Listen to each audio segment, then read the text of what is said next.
আজকের আলোচনার বিষয় এই মসজিদ কমিটি আমাকে যে বিষয়টা দিয়েছেন সেটা হলো আল হায়া, যার বাংলা অর্থ হলো লজ্জা। লজ্জা এমন একটা জিনিস যা আমরা অনেকে তাকে কিছু মনেই করি না, মানে গুরুত্বই দিই না।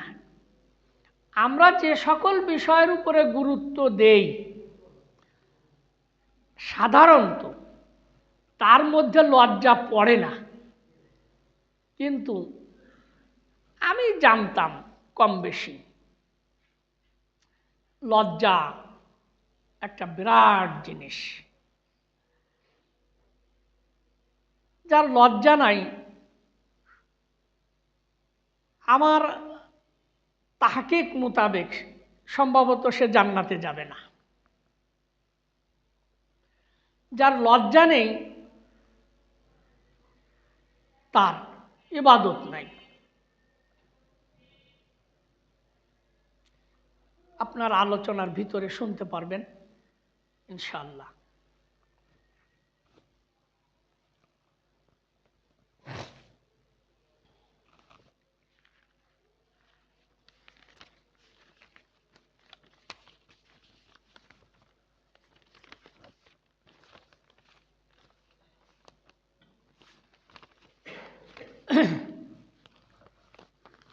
বিসমিল্লাহ, আলহামদুলিল্লাহ। আমি খুতবার শুরুতে একখানা হাদিস তেলাওয়াত করেছি, সেইটা আমি বুঝেছি, হয়তো আপনারা অনেকে বোঝেন নাই। ওটা যদি একটু বুঝিয়ে দেই তাহলে আজকের খুতবা সংগ্রহ করতে আপনাদের খুতবা থেকে এলেম সংগ্রহ করতে আপনাদের একটু সুবিধা হবে। আল্লাহ রসুল বলেছেন, তারাক্তু ফিকুম আমরাইন, আমি পৃথিবী ছেড়ে চলে যাচ্ছি কিন্তু তোমাদের মাঝে দুইটা জিনিস রেখে যাচ্ছি। লান তাদিল্লু মা তামাসসাকতুম বিহিমা, সেই দুইটা জিনিসকে যদি তোমরা শক্তভাবে ধরো তোমরা পথভ্রষ্ট হবে না, তার মানে জাহান্নামে যাবে না। হিদায়াতের পথ হলো জান্নাতের পথ, সঠিক পথ, আর পথভ্রষ্ট হলো জাহান্নামের পথ। তাই আল্লাহ রসুল বলছে সেই দুইটাকে কোরআন এবং হাদিস, এটা একটু লক্ষ্য রাখবেন। আর একটা হাদিস তেলাওয়াত করেছি, ইন্নাল উলামা ওয়ারাসাতুল আম্বিয়া, নবীগণ আর পৃথিবীতে আসবে না। অতএব নবীদের কর্মকাণ্ড চালিয়ে নেবে নায়েবে। সরকারের নায়েব আছে, নায়েবি অফিস, তা নবীদের কার্যক্রম চালিয়ে যাবে নায়েবরা, সেই নায়েব হলো আলেমগণ। শেষের বাক্যটা ফামান আখাজাবি হাজ্জিন ওয়াফিরিন, আল্লাহ রসুল বলছেন আমার উম্মাতরা আলেমদের কাছ থেকে যারা সেই কোরআন হাদিসের মূল্যবান দাওয়াত গ্রহণ করবে, শিখে নিবে, তারা পৃথিবীর সবচাইতে মূল্যবান জিনিস পেয়ে গেল। এই দুটো হাদিস আমি তেলাওয়াত করেছি, আর কোরআনের কয়েকটা আয়াত তেলাওয়াত করেছি, ওটা একটু টাচ দিয়ে যাই। যে ইন্নাল ইনসান আলী রব্বিহি লাকানুত, আল্লাহ সুবহানাহু ওয়া তাআলা বলেছেন যে মানুষ বড় অকৃতজ্ঞ আমার ব্যাপারে। আল্লাহ তো প্যাসিভ ভয়েসে কথা বলেছেন। প্যাসিভ ভয়েসে যদি বাংলা তর্জমা করে তা অনেকে বুঝবেন না, বিশেষ বিশেষ কিছু শিক্ষিত লোক বুঝবেন। প্যাসিভ ভয়েস সে আল্লাহ কথা বলেছেন, ইন্নাল ইনসান আলী রব্বিহি লাকানুত, নিশ্চয়ই মানুষ তার রবের ব্যাপারে বড় অকৃতজ্ঞ। এটাকে অ্যাক্টিভ করতে হবে, মানুষ আমার ব্যাপারে বড় অকৃতজ্ঞ। কেন? এই জন্যই সে অকৃতজ্ঞ যে তাকে আমি পৃথিবীতে পাঠালাম আমার সম্পূর্ণ দয়া, রহমান নামটি দিয়ে, দয়া দিয়ে আমি তাকে পৃথিবীতে পাঠিয়েছি, তার পরিপূর্ণতা দিয়েছি, কিন্তু সে আমার শুকরিয়া আদায় করে না। অতহিব্বুনাল মালা হুব্বান জাম্মা, সে সম্পদের পিছনে লেগে গিয়েছে। ওয়াইন্নাহু আলা যালিকা লাশাহিদ, আর সে যে অকৃতজ্ঞ হয়ে গেছে পৃথিবীতে যাওয়ার পরে, এটার সাক্ষী সে নিজেই, আর কারোর সাক্ষী দেওয়া লাগবে না। ওই ব্যক্তি যার যারটা সাক্ষী সেই দিবে যে হ্যাঁ আমি অকৃতজ্ঞ হয়েছিলাম। ওয়াইন্নাহু লিহুব্বিল খায়রি লাশাদীদ। এখন আল্লাহ বলছেন কেন এই কাজটি হলো, অকৃতজ্ঞ হল। সে পৃথিবীর সম্পদকে অত্যাধিক ভালোবেসেছিল। আফালা ইয়ালামু ইযা বু'সিরা মা ফিল কুবুর, ওরা কি জানে না যে আমি ওদেরকে কবরে ঢুকিয়ে দেব, সেখান থেকে আবার দ্বিতীয় কিয়ামতের তাদেরকে আমি সেই কবর থেকে উঠাবো? ওরা কি সেটা জানে না? আল্লাহ প্রশ্ন করছেন। যদি জানে তাহলে পূর্বের আয়াতের যে অর্থ ওইটা তারা অকৃতজ্ঞ হতে পারে না। তাদেরকে নির্দিষ্ট একটা সময় দিয়েছি পৃথিবীতে থাকার জন্য। এরপরে আমি তাকে আমার পরিপূর্ণ দয়া দিয়ে আমি তার জীবনের পরিপূর্ণ জীবন করে দিয়েছি, কিন্তু এরপরে সে অকৃতজ্ঞ হয়ে গেল। কিসের কারণে? দুনিয়ার লোভ লালসা, অর্থ সম্পদ, সুখ শান্তি, মান মর্যাদা, এইসবের পিছনে সে এমনভাবে লেগে গেল যে সে আমি সৃষ্টিকর্তা, আমি যে রহমান, আমি তাকে পরিপূর্ণ জীবন দান করেছি, সেটা সে বিমালম ভুলে গেল। তা আজকের আলোচনায় এই হায়া এইটারই উপরে বিষয়বস্তু নির্ভর করবে। এজন্য আমি এই আয়াত তেলাওয়াত করেছি। তাহলে শুনুন। আন আবি হুরায়রা রাদিয়াল্লাহু তাআলা আনহু قال, আবি হুরায়রা রাদিয়াল্লাহু তাআলা বলছেন, قال রাসূলুল্লাহ সাল্লাল্লাহু আলাইহি ওয়াসাল্লাম বলছেন, আল ঈমানু বিদউ ওয়া সাবউনা আও বিদউ ওয়া সিত্তুনা শুবাতুন। এখানে বলছে যে ইমানের 70টি স্তর, 70 প্রকারের ইমান, 70টি স্তর, অথবা সিত্তুনা 60টি স্তর, আও অথবা সিত্তুনা 60টি, 70টি অথবা 60টি ইমানের স্তর। ভালো কথা।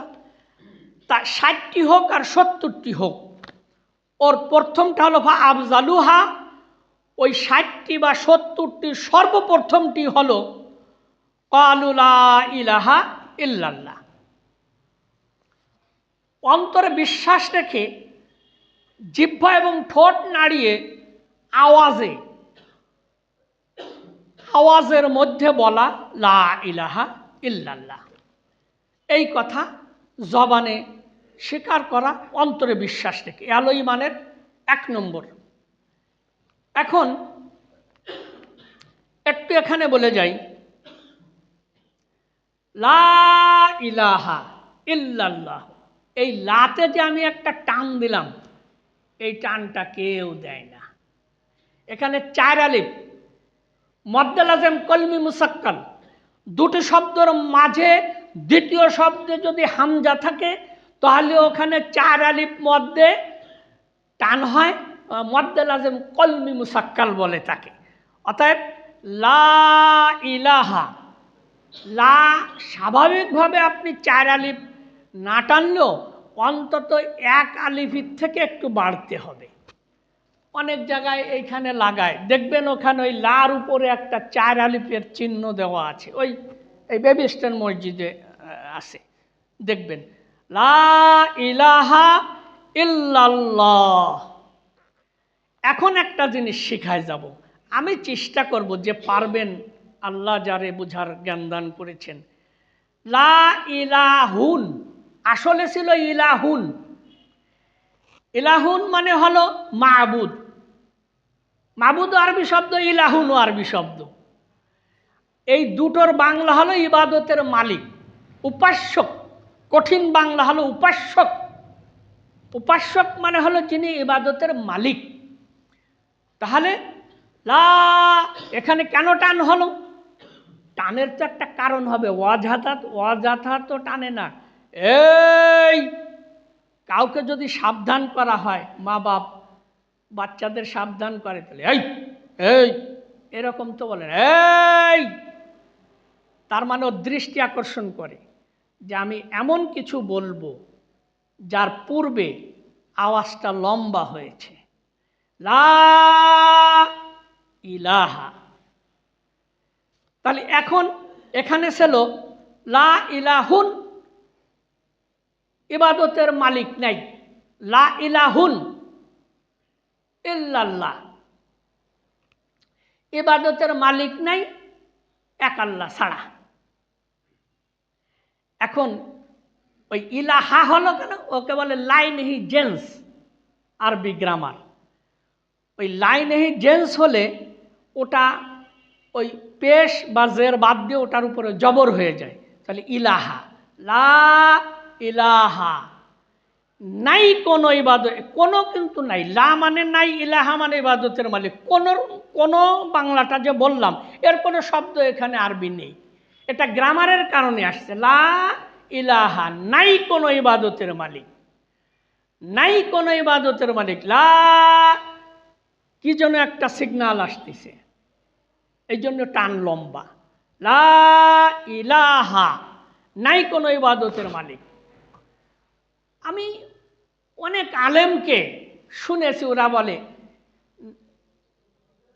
আল্লাহ ছাড়া, এটার অর্থ বলে আল্লাহ ছাড়া কোনো মাবুদ নাই, আবার বলে আল্লাহ ছাড়া কোনো ইলাহা নাই।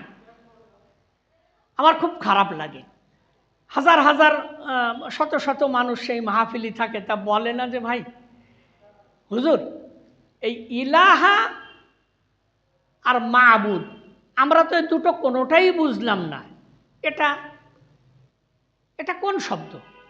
দুইটা আরবি শব্দ, ইলাহা দিয়ে মাবুদের অর্থ করতেছে, তা মাবুদ আরবি, বাংলাটা মুখে আনে না। লা ইলাহা, নাই কোনো ইবাদতের মালিক, এই ইলাহার পরে জবর হওয়ার কারণে কোনো একটা শব্দ আসতেছে এর মাঝে যেটা সরাসরি দেওয়া নাই। লা ইলাহা, নাই কোনো ইবাদতের মালিক ইল্লাল্লাহ, এক আল্লাহ ছাড়া। এখানেও গ্রামার আছে, আমি ওদিকে ঢুকবো না, সমস্যা আছে, অনেকে বুঝবেন না। আল্লাহ ছাড়া ইবাদতের কোনো মালিক নেই, এই কথা অন্তরে বিশ্বাস নিয়ে জবানে প্রকাশ করতে হবে, ঠোঁট জিহ্বা নাড়িয়ে, তাহলে সে মুসলিম হয়ে গেল, ঈমান আনা হয়ে গেল। এখন কথা আছে, এরপরে আরো 6টা আছে, শুনুন, এরপরে আরো 6টা আছে। আমানতু বিল্লাহি, এটা হলো আল্লাহর উপরে ঈমান আনলাম। ও মালাইকাতি, মালাইকা মানে ফেরেশতা, ওটা বহু বচন শব্দ, ওটার এক বচন হয় না। ফেরেশতাদের উপরে ঈমান আনলাম, তাহলে আপনার ওই লা ইলাহার যে ঈমান আনা ওইটা ঠিক থাকলো। যদি বলেন যে আমি ফেরেশতা দেখি না বুঝি না, আমি ঈমান আনলাম না, তাহলে ওই লা ইলাহার ঈমানটা ক্যান্সেল হয়ে গেল। তাহলে ফেরেশতাদের উপর ঈমান এনেছেন? হ্যাঁ এনেছি, তাহলে আপনার কালিমাটাও ঠিক থাকলো। এরপরে আসছেন ওয়া কুতুবিহি, কুতুব হলো বহু বচন, আমাদের দেশে অনেকের নাম আছে, আরবরা শুনলে ফিট করে হাসে দেয়, তোর নাম কুতুব। কিতাবগুলি, অসংখ্য কিতাব, কিতাব মানে হলো একখান কিতাব সিঙ্গুলার, আর কুতুব মানে প্লুরাল, অসংখ্য কিতাব। তাহলে আল্লাহ কুতুব কেন বলেছে? আল্লাহ তো কিতাব বলেন নাই, তাহলে কুতুব সকল কিতাব, সে আদম আলাইহিস সালাম থেকে শেষ পর্যন্ত যত নবী রসুলের উপরে কিতাব এসেছে সকল কিতাবগুলির উপরে আমি ঈমান আনলাম। কেউ যদি বলে যে আমানতু বিল্লাহি ওয়া মালাইকাতিহি ওয়া কিতাবিহি, ওয়া কিতাবিহি, এই হি মানে আল্লাহ, এটা হলো সর্বনাম, আল্লাহর পরিবর্তে হি ব্যবহার করা হয়েছে, আল্লাহর নামের পরিবর্তে। তাহলে আমি আল্লাহর কিতাবের পরে ঈমান আনলাম, মানে কোরআন একটা, তাহলে হলো না, ও আর মুসলমান হলো না। ওই মালাইকাতের উপর ঈমান, ওটাও ক্যান্সেল হয়ে গেল। ওই লা ইলাহা ইল্লাল্লাহ বলার পরে ওটাও ক্যান্সেল হয়ে গেল। কুতুব, আল্লাহর আসমানি সকল কিতাবগুলির উপরে আমি ঈমান আনলাম, ঠিক আছে, তাহলে এগুলো ঠিক থাকলো। এরপরে আসছে অরুসুলিহি, সামান্য একটু শব্দ, রসুল এক বচন আর রসুল বহু বচন। ভালো করে বুঝেন। আপনি যদি বলেন ও রাসূলিহি, তাহলে শুধু মোহাম্মদের কথা আসবে। আমি মোহাম্মদের উপরই ঈমান আনলাম, তাহলে ঈসা মুসা এদেরকে আমি বিশ্বাস করলাম না, মুসলিম ক্যান্সেল, কালিমার শর্ত ক্যান্সেল হয়ে গেল। তাহলে ও রসুলিহি, হি মানে আল্লাহ, আল্লাহর সমস্ত নবী রসুলের উপরে আমি ঈমান আনলাম, বাস ঠিক আছে। ওয়াল ইয়াউমিল আখিরি, কাফেররা বলতো কি, ধুর, মরে যাবো, আবার কিসের বিচার দিবস। তা এই জন্য ওখানে বলেছে ওয়াল ইয়াউমিল আখিরি, আমি ঈমান আনলাম বিচার দিবসের উপরে। ঠিক আছে, যদি বলেন বিচার দিবস আমি বিশ্বাস করি না, তাহলে পূর্বের সবগুলি ক্যান্সেল হয়ে গেল। হ্যাঁ, বিচার দিবস, আমি জীবিত হব, আমার বিচার হবে, আমি এটা মানলাম, ঠিক আছে। তারপরে আসছে আল কদরি খায়রি ওয়া শাররি মিনাল্লাহি তাআলা, আমার জীবনের যা কিছু মঙ্গল যা কিছু অমঙ্গল সব কিছু আল্লাহর পক্ষ থেকে আসে। যদি কেউ বলে আমার অমঙ্গলগুলি অন্য অন্য লোক করে দেয়, মঙ্গলটা আল্লাহ না, ওর ইসলাম ক্যান্সেল, তাহলে আমি ওটা বিশ্বাস করলাম। কদরি খায়রি ওয়া শাররিহি মিনাল্লাহি তাআলা ওয়াল বাসি বাদাল মউত, শেষের টাকা আবার কি, যে আমি জীবিত হব, আমি পুনরায় জীবিত হব মৃত্যুর পরে। এই ছয়টা। আর আফজালু হলো লা ইলাহা ইল্লাল্লাহ, ওই একটা, পরে হলো ছয়টা, এখানে সাতটা বিষয় বললাম, আর বলবো না। আর শেষেরটা বলবো ওয়া আদনাহা ইমাতাতুল আযা আনিত তারিক। তাহলে 70 নাম্বার ইমান অথবা 60 নাম্বার ইমান, 60তম ইমান অথবা 70তম ইমানের পরিচয় হলো যে রাস্তায় কষ্টদায়ক, মানুষের প্রাণীকুলের কোনো কষ্টদায়ক কোনো কিছু আছে সেটা সমাধান করে দেওয়া। এটা যে ব্যক্তি চলার পথে সমাধান করে দিবে, তোমরা বুঝে নিও যে ওর ভিতরে 60তম অথবা 70তম ইমান আছে, বিদ্যমান। কথা একটু আসে, আমার এক ছাত্র আমার কাছে প্রাইভেট পড়তো, তাই আমার ছাত্র, আমি সিনিয়র ক্লাসে মক্কায়, সে আমার নিচের ক্লাসে, আমার কাছে সে আরবি গ্রামারের ক্লাস করতো প্রাইভেটে। তা আমরা কাবা ঘরে নামাজের জন্য যাচ্ছি, হঠাৎ আমাকে বললো উস্তাদ একটু দাঁড়ান। তা দাঁড়াইছি, পকেট থেকে টিস্যু বের করলো, ওই যে কাবা ঘরে ঢুকতে মক্কা টাওয়ারে ওখানে একটা ব্রিজ আছে, ওর তলে। তা টিস্যু বার করে দিয়ে তোমার একটা মাছের কাঁটা, ওইটা ধরলো। আমি বুঝলাম যে ঠিক আছে, সামনে যেখানে ডাস্টবিন বরমিল পেল সেখানে রাখলো। তা আমি চিন্তা করতেছি, আমি তার শিক্ষক, আমার এইটা খেয়াল নাই, কিন্তু এই রাস্তা থেকে কষ্টদায়ক জিনিসটা হয়তো কারোর পায়ে কাটা ফুটে যাবে। আরবরা আবার ওই আস্ত আস্ত মাছ ভাজা খায়, দুই ভাসতে খাইয়ে ওই কাটা ফেলায় দেয়, কিভাবে গাড়িতে ফেলাইছে না কানতে পড়েছে ওই রাস্তায়, যাই হোক। তা এটা ইমানের 70তম ইমানের পরিচয়। আর এই 70টি ইমানকে আল্লাহর রাসূল একটা বিষয় দিয়ে ব্র্যাকেটে আটকায় দিয়েছেন, সেটা হলো আল হায়া। আল্লাহ রাসূল এই বর্ণনার পরে বলেছেন আল হায়া ও শুবাতুন মিনাল ঈমান। এই 60টি বা 70টির পরে যে বাক্যটা আল্লাহ রাসূল উচ্চারণ করেছেন, এই 60টি ইমান অথবা 70 প্রকারের ইমানকে আল্লাহ পাক, আল্লাহ রাসূল ব্র্যাকেটে আটকায় দিয়েছেন হায়া দিয়ে, লজ্জা দিয়ে। এই লজ্জার উপরে নির্ভর করবে ওর বাকি ইমানগুলি। 70টি ইমান বেঁচে থাকবে কি থাকবে না, সচল থাকবে কি থাকবে না, এটা আল্লাহ রাসূল ব্র্যাকেটে আটকায় দিয়েছে আল হায়া দিয়ে, লজ্জা।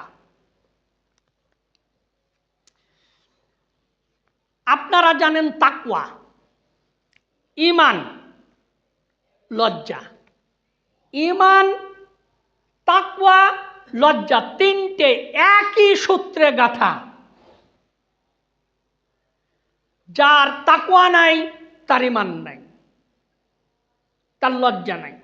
যার লজ্জা নাই তার তাকওয়া নাই, তার ঈমান নাই।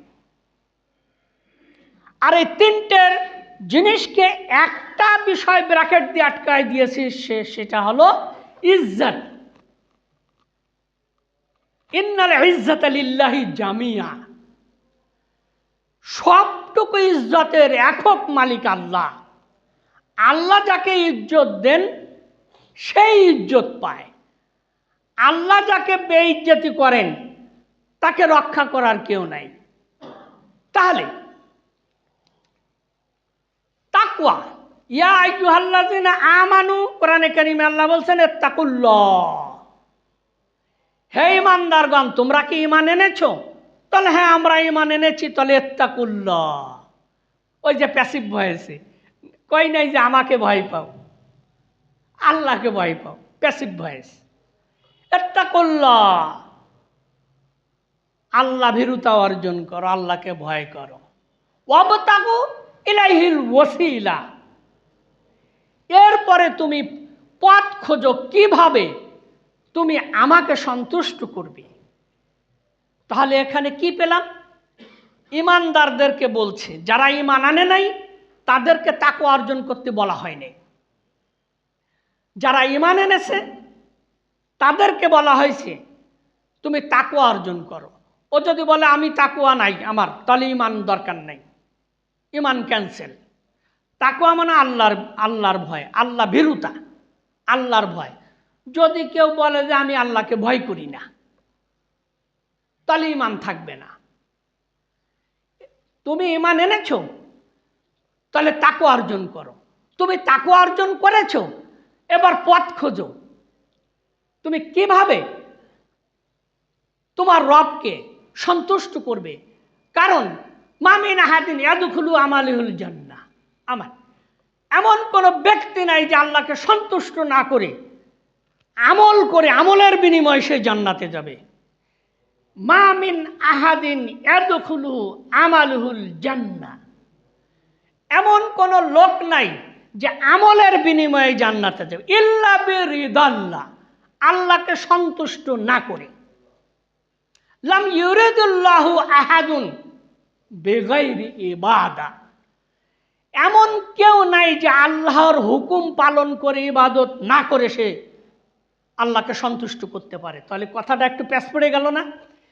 আল্লাহর হুকুম পালন না করে কেউ আল্লাহর ইবাদত সম্পন্ন করতে পারবে না। আর আল্লাহর ইবাদত না করে কেউ আল্লাহকে সন্তুষ্ট করতে পারবে না। আল্লাহ সন্তুষ্ট না হলে সে জান্নাতে যেতে পারবে না।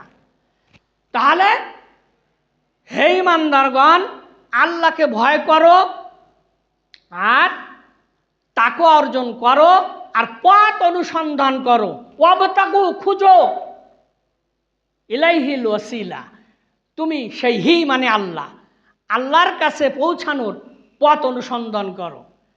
সাহাবা একরামরা জিজ্ঞেস করে, হে আল্লাহ রসুল, আমাদেরকে কি সেই পথ বাতিয়ে দেবেন না?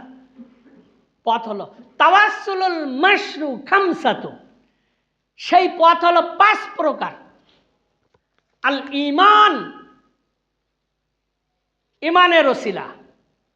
2 হলো তাওহীদ, তাওহীদের ওসিলা। 3 হলো আমলে সালেহ, আমলে সালেহের ওসিলা। আমলে সালেহ 2 প্রকার।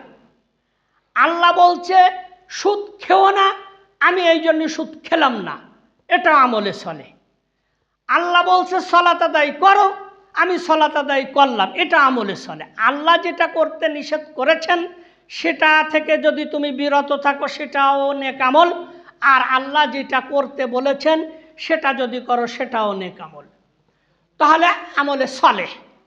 এরপর আসমা উস সিফাত, তাওহীদুল আসমা উস সিফাত, আল্লাহর 99টি নামের মাধ্যমে আল্লাহর উসিলা খুঁজা। এরপরে 5ম হলো দুআউল গায়ব, আর দুআউল গায়ব অপার মানুষের দোয়ার মাধ্যমে ফায়দা লাভ করা। ভাই একটু দোয়া করেন। আচ্ছা, তাহলে যার ইমান আছে তাকওয়া নাই, ইমান ক্যান্সেল। যার তাকওয়া আছে ইমান আছে, লজ্জা নাই, ইমানও ক্যান্সেল, তাকওয়াও ক্যান্সেল। আর এই তিনটে জিনিসের সমন্বয়ে একটি বৃক্ষ যদি হয় তাহলে তার গাছে একটা ফল হবে, সেটার নাম হলো ইজ্জাত। এবার আসি এইগুলির বাস্তব কথাগুলি বলি। আন ইবনে উমর রাদিয়াল্লাহু তাআলা قال মারু আলা রাজুলিন মিনাল আনসারি। আল্লাহর রাসূল এক পথ দিয়ে অতিক্রম করছিলেন, তখন দেখলেন একজন আনসার মানে মদিনাবাসী, ওয়াহুয়া ইয়াইজু আখাহু, সে তার ভাইকে বেশি লজ্জার কারণে বকাবাজি করতেছিল।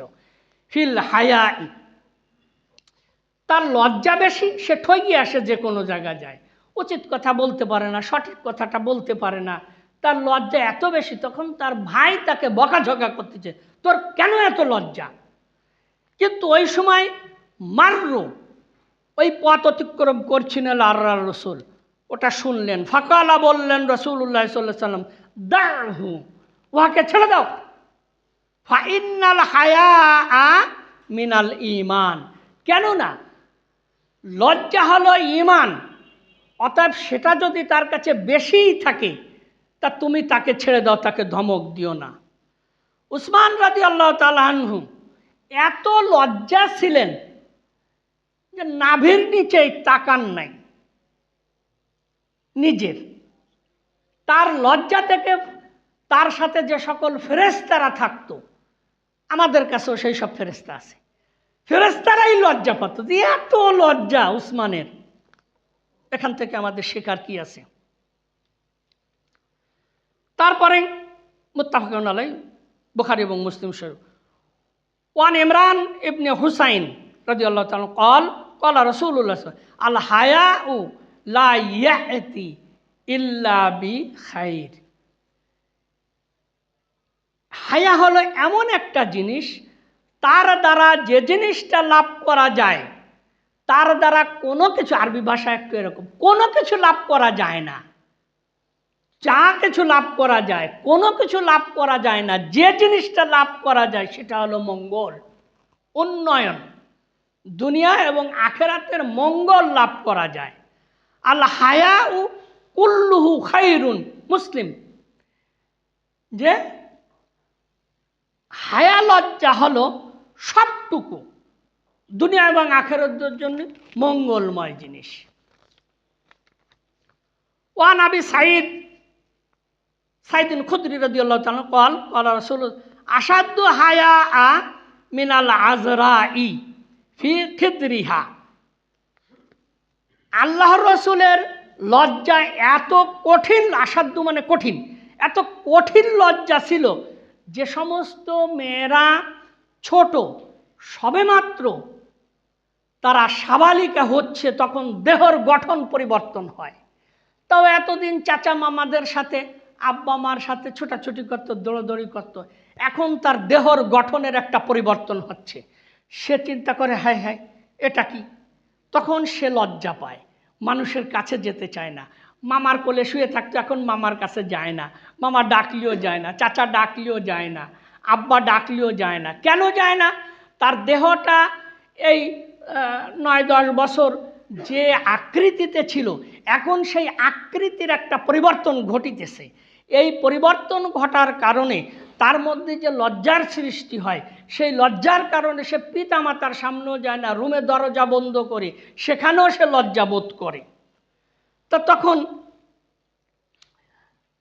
এখন মিলাল আজরাই ফি খিদরিহা, খিদরি মানে তার বসবাসের ঘরে, ফাইজাই, হা মানে মহিলা, মহিলাদের সর্বনাম। ফাইজা রাআ শাইআন, যখন আল্লাহর রাসূল এরকম কোনো দৃশ্য দেখতেন, একরাহুহু আরাফনাহু ফি ওয়াজহিহি, আল্লাহর রাসূল যখন লজ্জাস্কর, সেখানে শুধু এই মেয়েদের বিষয় না, এখন অন্য বিষয়, সার্বিক বিষয় চলে গেল, যখন লজ্জাস্কর কোনো কর্মকাণ্ড কাজ কথাবার্তা আল্লাহ রসুল দেখতেন, তখন আল্লাহর রসুল সেটাকে যে অপছন্দ করতেন, আরাফ না হু, আমরা সেটা বুঝিতাম। হু মানে ওই লজ্জা, আমরা সেটাকে বুঝিতাম ফি ওয়াজহিহি, তার মুখমণ্ডল দেখে। তার মুখমণ্ডলে ওই লজ্জা ভেসে উঠত আল্লাহ রসুলের, আমরা সেটা দেখে টের পেতাম যে আল্লাহ রসুল ও লজ্জা পাচ্ছেন এই কথার জন্য, এই কাজের জন্য, এই দৃশ্য দেখে। ইবনে আব্দুল বার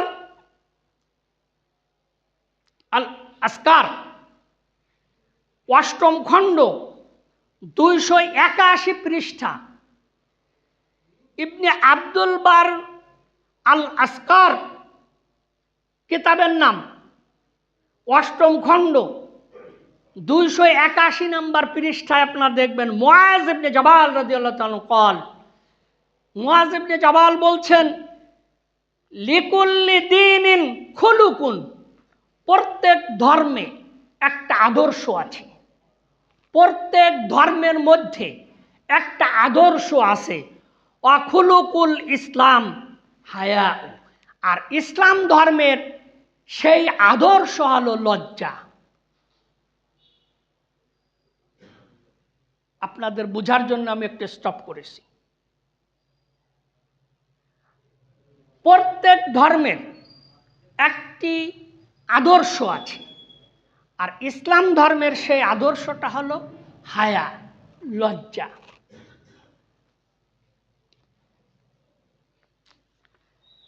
এখন বলছেন মাল্লা হায়া, যার হায়া নাই, লা দীন আলাহু, তার দিন নাই।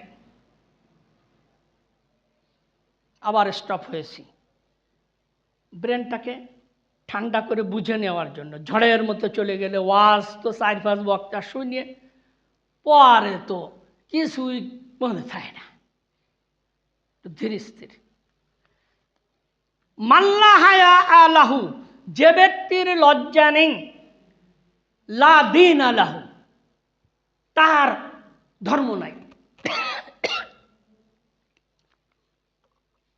পানি আনেন।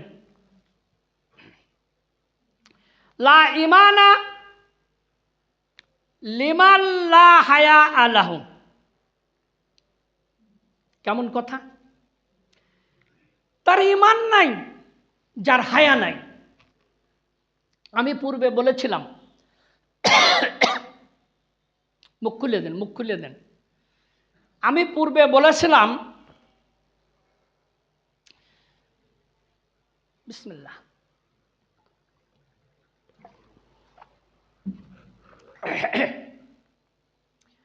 আমি পূর্বে যে হেডিং সারমর্ম বলেছিলাম, এখন তার থেকে মিলাই নিয়েন। মাল্লা হায়া আলাহু, যার লজ্জা নেই, লা দীন আলাহু, তার ধর্ম নাই। এবার আরো কঠিন, লা ইমানা লিমান লা হায়া আলাহু, তার ইমান নাই যার লজ্জা নাই। এখন লা ইমানা, লা ইলাহা, লা ইলাহা শেষের হার পরে কি জবর, আর এখানে দেখেন লা ইমানা, নুনির পরে জবর, এখানে লাইন হিজেন্স, ওই একই গ্রামার। তাহলে নাই কোনো ইবাদতের মালিক ওখানে, আর এখানে হলো নাই কোনো ইমান। লা ইমানা, কোনো ইমান নাই, লিমান লা হায়া উলাহু, যার লজ্জা নাই, তার কোনো ইমান নাই। কোরআনে কারিমে আল্লাহ বলছেন, আল্লাহু লা ইয়াস্তাহি মিনাল হক। ওই প্যাসিভ ভয়েসে নিজের কথা আবার ওই গুরুই কয়, আল্লাহু লা ইয়াস্তাহি, আল্লাহর কোনো হায়া নাই, আল্লাহর হায়া নাই মিনাল হক, সঠিক কথাটা বলার জন্য। আল্লাহর কোনো লজ্জা নাই, লা ইয়াস্তাহি, আল্লাহ লজ্জা পান না হক কথা বলার জন্য। সেই হক কথা তোমার কাছে শুনতে যতই তিতা হোক, যতই নোংরা মনে হোক, হ্যাঁ, হায়াজ নিফাজের ব্যাপার আছে, সাবালিকা হলে সেখানে মশলা মাসের দরকার আছে, সাবাল্যক ছেলের মাসলা মাসালের, তারপরে স্বামী স্ত্রী বিবাহ হলে সেখানে মাসআলার প্রয়োজন আছে। আল্লাহ কোনো কথা যেটা সঠিক মাসআলা দিতে হবে সেক্ষেত্রে আল্লাহ লজ্জা পান না। আল কোরআন আহজাব 53 নম্বর আয়াত। আর আল্লাহ রসুল কি বলেছেন? লা ইউস্তাহিয়া ফি তলাবিল ইলম, খবরদার খবরদার এলেম শিখতে লজ্জা করিও না। সবাই বুঝলো, আমি বুঝলাম না, কি করে বলি স্যার এইটা আরেকটু বলেন, সবাই বলবে তুই বুঝিস না, আমরা বুঝিয়ে ফেলালাম। ছাত্ররা লজ্জা দেবে না। তুমি বারবার জিজ্ঞাসা করো, তোমার উদ্দেশ্য হলো এলেমটা শিক্ষা করা, তুমি লজ্জা পাইলেই তুমি ঠকে যাবে। তাহলে আল্লাহ রসুল বলছেন এলেম শিখতে কোনো লজ্জা নেই। আর আল্লাহ বলেছেন আমি সঠিক মাসআলাটা দেওয়ার জন্য আমি লজ্জা পাই না। আল কোরআন ইজা লাম তাস্তাহি, বুখারী শরীফের হাদিস, আপনারা সবাই জানেন। ইজ লাম তাস্তাহি, যখন হায়া থাকে না, লজ্জা থাকে না, ফাসনা, অতপর সব কিছু করে মা শেতা, তার যাহা কিছু ইচ্ছা সে সব করতে পারে। কখন? যখন তার কাছে লজ্জা থাকে না। বুখারী শরীফের হাদিস।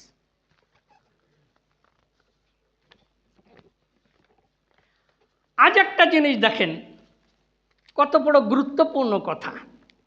আল হায়া আর রুইয়াতুল আলাই আর রুইয়াতুল হায়া, হায়া কি শিক্ষা দিচ্ছে? আল্লাহ রহমান পৃথিবীতে তোমাকে অসংখ্য নিয়ামত দান করেছেন, অসংখ্য নিয়ামতের পরিপূর্ণতা দিয়ে তোমার জীবন পূর্ণ করে দিয়েছেন আল্লাহ, কিন্তু তুমি এত বড় অকৃতজ্ঞ। ওই যে প্রথম বলেছি, কোরআন বলছে যে তাকসিরি ফি ইয়াতাওয়াল্লাদু বাইনাহুমা হালাতুন তুসাম্মা হায়া। রিয়াজুস সালেহিন 572 নম্বর পৃষ্ঠা দেখুন। আল্লাহর অসংখ্য নিয়ামতের মধ্যে তুমি জীবন যাপন করছো, কিন্তু তুমি অকৃতজ্ঞ, তার ইবাদত করছো অতি সামান্য। এই তাকসির মানে হলো সামান্য, কম করছো। তা তখন তুমি আল্লাহর পরিপূর্ণ কি নিয়ামত তুমি গ্রহণ করছো না? ফলমূল, খাদ্য খাবার, নরম বিছানায় শোয়া, শীতকালে ল্যাব, গরমকালে ফ্যান, এসি, সব নিয়ামত, স্ত্রীর বিষয়, ছেলেমেয়ের বিষয়, পিতামাতার বিষয়, এমন কোনো নিয়ামত নাই যে তুমি পরিত্যাগ করেছ। তুমি সকল নিয়ামত উপভোগ করছো, কিন্তু যে শর্তের বিনিময়ে সেই শর্ত তুমি রক্ষা করছো না। তুমি আল্লাহর সেই ইবাদত আংশিক করছো, কমিয়ে দিয়েছো। তো তখন ওই হায়া, ওই দুটোর মাঝখানে এই যে বাইনাহুমা মানে কি? নিয়ামত উপভোগ আর ইবাদত কম। ইবাদত কম করছো, নিয়ামত পরিপূর্ণ ভোগ করছো, এই দুয়ের মাঝে এসে যাবে হায়া, লজ্জা। লজ্জা এসে তোমাকে স্মরণ করিয়ে দেবে তুমি কোন শর্তে এত নিয়ামত গ্রহণ করছো, উপভোগ করছো, সেই শর্তটাই তো তুমি ভুলে গিয়েছো বান্দা। তখন তোমার মনে পড়ে যাবে, যদি তোমার মধ্যে লজ্জা থাকে। আর লজ্জা না থাকলে, এখন একটা প্রসঙ্গে বলতে হয়, বনি ইসরায়েলের 3 ব্যক্তি এক রাস্তা দিয়ে হেঁটে যাচ্ছিল, হঠাৎ মেঘ ঝড়, কোথায় পালায়? বাড়ি ঘর নাই, তখন একটা পাহাড়ের গুহা, ওরা 3 ব্যক্তি ওখানে আশ্রয় নিল। জল সেরে গেলে এর মধ্যে দেখলো যে একটা পাথর গড়ায় এসে ওই মুখে আটকে গেল। এখন 3 জন ওই পাথর সরাতে পারলো না। আর ওই এলাকায় লোকও চলে না, অনেক দূর থেকে এসেছে, ওরা চিৎকারও শুনবে না। ওরা ভাবলো যে আমাদের মৃত্যু অবধারিত, এ পথে তো মানুষও চলে না, আমরা তো এই গুহা দেখে এসেছি। 3 জনে সরাতে পারছে না। তখন বলল যে এখন আমলের ওসিলা কর। ওই যে আয়াতের অর্থ করলাম 5 প্রকার ওসিলা, তাওয়াসসুলুল মাশরু খামসাতু, 5টা ওসিলায় আল্লাহকে পাওয়া যায়, এর বাইরে যত ওসিলা আছে সব শিরক হারাম বিদআত। 5টা কি বলেছিলাম? ঈমান। এখন এইরা আমলের ওসিলা করতেছে। তার 3য় ব্যক্তির কথা বলবো। ওরা 2 জনে বলল যে আমি পিতামাতার খুব খেদমত করে, পাহাড় একটু সরে গেল, পাথরটা একটু সরে গেল, কিন্তু হাত যায়, বেরোনো যায় না। আর একজন ইমানের ওসিলা করলো, পাথরটা আরেকটু সরে গেল, মাথা বেরোয়, ঘাড় বেরোয় না। তখন কয় যে এখন ভাই তোমার কি আছে? তা সে বলল যে আমার এক চাচাতো বোন, একেবারে হাদিসে যা উল্লেখ আছে, তার পিছনে সে ঘুরঘুর করতেছিল। একদিন তার টাকার দরকার, তার মার অসুখ, বলল যে আমাকে কিছু পয়সা দেন ভাই, তাহলে দিতে পারি, আমার হুকুম শুনতে। হ্যাঁ, তোমার হুকুম পালন করব। তারপরে টাকা দিল, একসময় ডাকলো। তা ওরা যখন সেই ওরে কয় সেই ঘর, আমি হাদিসের ভাষা আরো ক্লিয়ার করে বলা, আমি সেখান থেকে নিজের ভাষায় আনার চেষ্টা করছি। সেই ঘরে, বদ্ধ ঘরে তারা 2 জন প্রবেশ করলো, বসলো। তখন ওই মেয়েটা বলছে তাকুল্লাহ, আল্লাহকে ভয় করো, তোমার লজ্জা করে না? তোমার লজ্জা করে না? আমাকে হালাল করে নাও। তখন ওই লোক লাফ দিয়ে দাঁড়িয়ে পড়ল, সে লজ্জা পেল। সে বলল যে আমি তোমাকে মুক্ত করে দিলাম, চলে যাও। তখন ওই লোক ওইটার উসিলা করলে পাথর সরে গেল, ওরা বেরিয়ে আসলো। বনি ইসরাইল, সেটা আমাদের বুখারী শরীফে এসেছে। তা লজ্জা। এখন আল্লাহর সকল নিয়ামত, এই যে চিতাই পিঠা, আমি 2-1টা উদাহরণ দেব, রস মজা করে খান, এ নিয়ামত কে দিয়েছে? ওর একটা নিয়ামত ফ্যাক্টরিতে বানাতে পারছে? রস, সেই চালের আটা পারছে? আপনি ভোগ করছেন, আর আল্লাহর ইবাদতের সময় আপনি সংকোচ না, নাকেশ করছেন, কমিয়ে দিচ্ছেন, তড়িঘড়ি করে মসজিদ থেকে চলে যাচ্ছেন, সুন্নাত পড়ছেন না, পড়লাম না, আবার পড়ছি, পড়বানি, যাই হোক। তখন লজ্জা যদি ওই ব্যক্তির মধ্যে থাকে, লজ্জা এসে তাকে বাধা দেবে, সাবধান হয়ে যাও, তোমার ভুল হচ্ছে, থেকে যাবে। আল্লাহ পাক কোরআনে কারিমে বলেছেন, ইয়া আইয়ুহাল ইনসানু ইন্নাকা কাদিহুন ইলা রাব্বিকা কাদহান ফামুলাকিহি, হে মানুষ, কিয়ামতের তুমি নিশ্চয়ই পৃথিবীতে কোনো না কোনো কাজ করবে, আর তোমার সকল কাজগুলি তোমার রবের কাছে পৌঁছায় যায় ধারাবাহিকভাবে। কিয়ামতের দিন আমি যখন তোমাকে বিচারের জন্য ডাকব, তখন তোমার ওই আমলগুলি আমার সামনে পুনরায় উত্থাপিত হবে, মোলাকাত হবে ওই আমলের সাথে আবার। তখন আমি জিজ্ঞাসা করব, এটা করলে কেন, ওটা বলেছিলে কেন? তখন কি তুমি লজ্জা পাবে না? তুমি যদি সেই লজ্জার কথা মনে করো, তাহলে আল্লাহর নাফরমানি ছেড়ে দাও। তুমি এমন কোনো কাজ করো না, মিথ্যার আশ্রয় নিয়ে না, অন্যায়ভাবে মানুষকে কষ্ট দিও না, মানুষের অর্থ আত্মসম্পদ ধর্ষণ করো না, মানুষের সম্পদ আত্মসাৎ করো না, মানুষকে অহেতুক কষ্ট দিও না, মানুষকে দুশ্চিন্তায় ফেলে দিও না। তোমার কি লজ্জা নেই? আল্লাহ তোমাকে এই কথাটা জিজ্ঞাসা করবে, তুমি কে জবাব দিবে? তুমি শয়তানের দোষ দিবে, এটা কোরআনে আসছে। শয়তান বলবে যে আল্লাহ ওকে আমাকে দেখেছে না, তো খামাখা আমার ওর নিজের প্রবৃত্তির কারণে ও এটা করেছে, এখন আমার দোষ দিচ্ছে আল্লাহ, ও আমার দোষ দিচ্ছে, এখন ও তো আমাকে দেখে নাই। এই আয়াত দিয়ে আল্লাহ বলছেন, তোমার কি লজ্জা নেই? আমার সামনে তোমার ওই ক্ষুদ্র ক্ষুদ্র কাজগুলি পুনরায় উত্থাপিত হবে, তখন তুমি আমাকে কি জবাব দিবে? সেই লজ্জা কি তোমার মধ্যে আছে? লজ্জাতে ইমানদারের মধ্যে আছে, তার ইমানদারের সৌন্দর্যতা, ইমানের সৌন্দর্যতা বৃদ্ধি পায়। মুসলিমের মোমেন মুসলমান চেনার উপায় হলো যে সে লজ্জাবতী, লজ্জাশীল। লজ্জা নারীর ভূষণ। আমি বহু আগে বাংলাদেশে আসার পরে মক্কা থেকে আমি এটা ক্যান্সেল করে দিয়েছি। ভূষণ মানে পোশাক।